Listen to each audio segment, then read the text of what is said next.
കാര്യവട്ടം ക്യാമ്പസിലെ സംഘർഷത്തെ ചൊല്ലി നിയമസഭയിൽ കൊമ്പുകോർത്ത് മുഖ്യമന്ത്രിയും പ്രതിപക്ഷ നേതാവും. നവകേരള യാത്ര നടത്തിയപ്പോൾ താൻ മഹാരാജാവാണെന്ന തോന്നൽ മുഖ്യമന്ത്രിക്കുണ്ടായെന്നും ജനങ്ങളത് തിരുത്തിയെന്നും വി.ഡി. സതീശൻ പരിഹസിച്ചു. എന്നാൽ താൻ ജനങ്ങളുടെ ദാസനാണ് എന്നായിരുന്നു മുഖ്യമന്ത്രിയുടെ മറുപടി. വാക്പോരിയുടെ ചെയറിനെ സമ്മർദ്ദത്തിലാക്കുന്നത് ഭൂഷണമല്ലെന്ന് സ്പീക്കർ എൻ ഷംസീർ ഓർമ്മിപ്പിച്ചു. കാര്യവട്ടം ക്യാമ്പസിലെ സംഘർഷത്തിൽ അടിയന്തര പ്രമേയത്തിന് അനുമതി നിഷേധിച്ചതിന് പിന്നാലെ നടത്തിയ പ്രസംഗത്തിലാണ് പ്രതിപക്ഷ നേതാവ് വി.ഡി. സതീശൻ മുഖ്യമന്ത്രിക്കെതിരെ ആഞ്ഞടിച്ചത്. നവകേരള യാത്ര നടത്തിയപ്പോൾ താൻ മഹാരാജാവാണെന്ന് മുഖ്യമന്ത്രിക്ക് തോന്നി.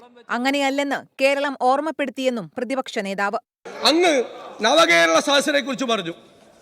നവകേരള സദസ്സിൽ നിങ്ങൾക്ക് ആ നവകേരള സദസ്സ് യാത്ര ചെയ്തപ്പോ നിങ്ങൾക്ക് തോന്നി നിങ്ങൾ തെരഞ്ഞെടുക്കപ്പെട്ട മുഖ്യമന്ത്രിയാണ്, ജനങ്ങൾ തെരഞ്ഞെടുത്ത്. നിങ്ങൾക്ക് തോന്നി നിങ്ങൾ മഹാരാജാവാണെന്ന് തോന്നി. നിങ്ങളോട് ഞങ്ങൾ പറയുന്നു, നിങ്ങൾ മഹാരാജാവല്ല, നിങ്ങൾ കേരളത്തിന്റെ മുഖ്യമന്ത്രിയാണ്. ഇതിൽ ഇടപെട്ട മുഖ്യമന്ത്രിയുടെ മറുപടി: സർ, ഞാൻ മഹാരാജാവൊന്നുമല്ല, ഞാൻ ജനങ്ങളുടെ ദാസനാണ്. എല്ലാ കാലത്തും ജനങ്ങളുടെ ഒപ്പമാണ്, ജനങ്ങളുടെ കൂടെയാണ് നിന്നിട്ടുള്ളത്. ജനങ്ങൾക്ക് വേണ്ടി എന്തും ചെയ്യും. ജനങ്ങൾക്ക് വേണ്ടിയാണ്, ജനങ്ങളുടെ കൂടെയാണ്, ജനങ്ങളുടെ ദാസനാണ്.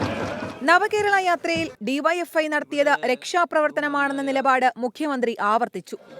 ഞാൻ കണ്ട വസ്തുത പറയാൻ ഞാൻ ബാധ്യസ്ഥനല്ലേ? ഞാൻ കാണാത്ത വസ്തുതയെക്കുറിച്ച് പിന്നെ ഞാൻ എങ്ങനെ പറയൂ?